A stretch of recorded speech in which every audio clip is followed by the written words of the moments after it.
दोषी को तुरंत गिरफ्त शिक्षा मंत्री धर्मेंद्र प्रधान हाय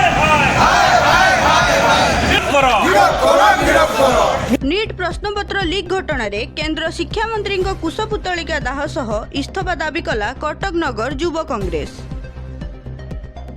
नीट प्रश्नपत्र लीक घटना को नहीं सारा देश में प्रतिवाद देखा देथिबा बेले कटक रे कटक नगर युव कांग्रेस पक्षरु सभापति आईनजीवी डॉक्टर विप्लव शिलादित्य नेतृत्व में यह घटना को निंदा करी कटक लिंक रोड छकरे केंद्र शिक्षा मंत्री धर्मेंद्र प्रधान को कुशपुतलिका दाह करा जायतिला। नैतिक दृष्टि केंद्र मंत्री इस्तीफा देवा सह एथिरे संपृक्त दोषी व्यक्ति विरुद्ध में दृढ़ कार्यानुष्ठान दाबी करिछि युव कांग्रेस। नीट यूजी भली अन्य केंद्रीय परीक्षा परिचालना करुथिबा एनटीए को संपूर्ण बातिल करी समस्त परीक्षा सरकार निजे स्वच्छतार सहित परिचालना करने को दाबी करिछि युव कांग्रेस। ଏହି କାର୍ଯ୍ୟକ୍ରମରେ ପିସିସି ସଭାପତି ବିଶ୍ୱନାଥ ଶତପଥୀ, ଜିଲ୍ଲା କଂଗ୍ରେସ ଉପସଭାପତି ରାମଚନ୍ଦ୍ର ଗୋଚ୍ଛାୟତ, ପିସିସି ମୁଖପାତ୍ର ଅଶୋକ ସ୍ୱାଇଁ, ଜିଲ୍ଲା କଂଗ୍ରେସର ପ୍ରାକ୍ତନ ବରିଷ୍ଠ ଉପସଭାପତି ଶିଶିର ରଥ, ନଗର କଂଗ୍ରେସ ମୁଖ୍ୟ ମୁଖପାତ୍ର ମାନସ ପରିଡ଼ା, ନଗର କଂଗ୍ରେସର ପ୍ରାକ୍ତନ ସାଧାରଣ ସମ୍ପାଦକ ନିର୍ମଳ ସ୍ୱାଇଁ ଓ ପ୍ରଦୀପ ପ୍ରଧାନ, ବ୍ଲକ କଂଗ୍ରେସ ସଭାପତି ସୀତାକାନ୍ତ ପଣ୍ଡା ଓ ଜ୍ଞାନେଶୁ ନାୟକ, प्राक्तन कॉर्पोरेटर हिमांशु राउत, वरिष्ठ कांग्रेस नेता राजेश स्वाई, एडवोकेट जगन्नाथ पट्टनायक, प्रदेश युव कांग्रेस साधारण संपादक शिव अग्रवाल, कटक जिला छात्र कांग्रेस सभापति आशुतोष राउत, वरिष्ठ कांग्रेस नेता रजनी बस्तिया, युव नेता लिपुन राउत को समेत युव छात्र नेता कान्हूचरण साहू, अरमान प्रधान, सुमित बेहेरा, शुभरंजन राउतराय, अमित बिशोई प्रमुख प्रतिवाद में सामिल होगा सह मंत्री को इस्तीफा दाबी करथिले। आज देखिपारे आपण मैंने आज मधुपना छक स्थित लिंक रोड छकरे आज एक कार्यक्रम कर लोक चेताई देवा चाहूँगी जे सरकार केवल मिडिल क्लास फैमिली को अटैक करने चाहूँगी। पैसा वाला आहरी पैसा चलती पाखे हठात मोदी इलेक्शन सरला पर मन पड़ी कि दरदाम दी जाऊँगी पेट्रोल आप यूज करें कमे दिंतु सुना यूज करें कमे दिंतु जो सी 70 लेखा कार नहीं जाऊँ किसी जना पड़ुनि इलेक्शन सरला पर खाली कहते मत दे दियो केते दिन विषम जीव केते दिन निजर दोष को घोड़ा चेष्टा कर तुरंत एसबू जो कार्यक्रम होती बंद करा दरकार। आज मुख्यतः भी है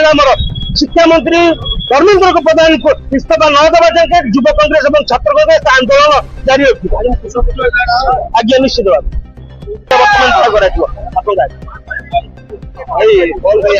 खाली कुशल समग्र भारत वर्ष भारत वर्ष युवक छात्र मान